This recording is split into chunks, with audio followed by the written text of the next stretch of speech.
Hi, I'm Whitney Smith, and we are going over the Ontario Security Guard training syllabus, and we're looking through the different modules, sections, so that you can understand what you will be learning about. So here we are, Section 7, the Canadian legal system. So what you can expect to learn is about security guards work within the Canadian legal system.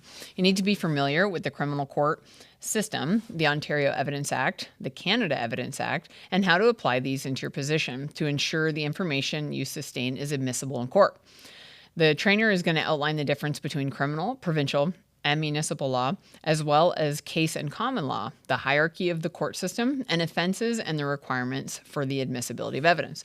So this section is going to be 3 hours in duration, and you are going to discuss the Canadian criminal court system, outline the Canadian criminal court system, the hierarchy of the court system, and the court protocols and procedures, describing the protocols and procedures for the purpose of giving evidence.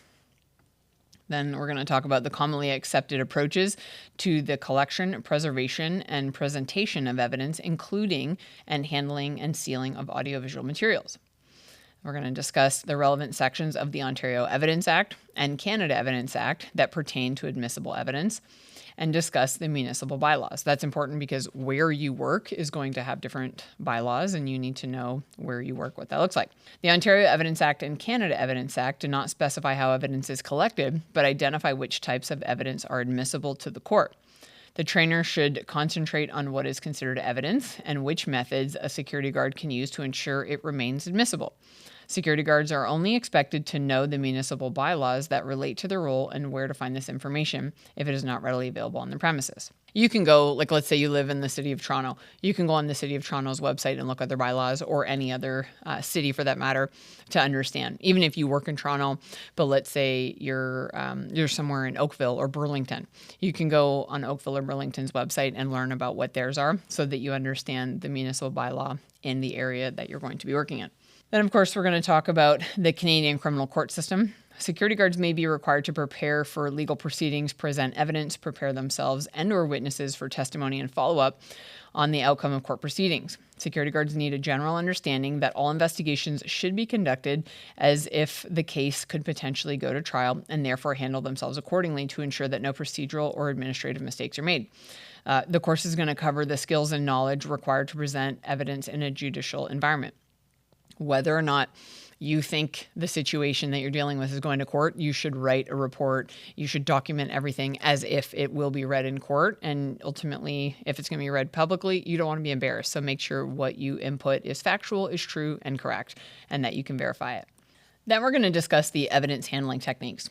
Security guards protect evidence that may be used in court.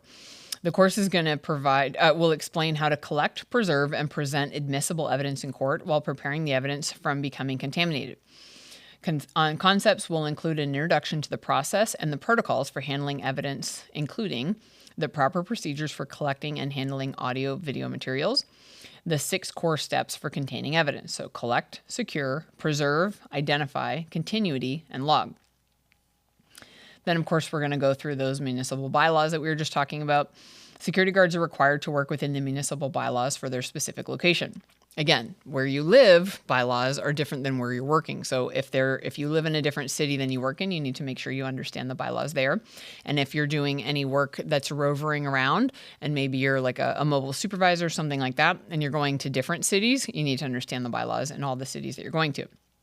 You need to be familiar with the common bylaws that you're going to encounter in your position, noise bylaws, occupancy limits, things like that, and where you can locate the information, which of course is on the city websites.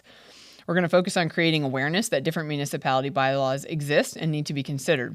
It should be noted that you may obtain or require further training on bylaws relevant to your position, and that bylaws addressed in this section are most common in the private security sector. So another one that's really increasing in the last few years is fireworks.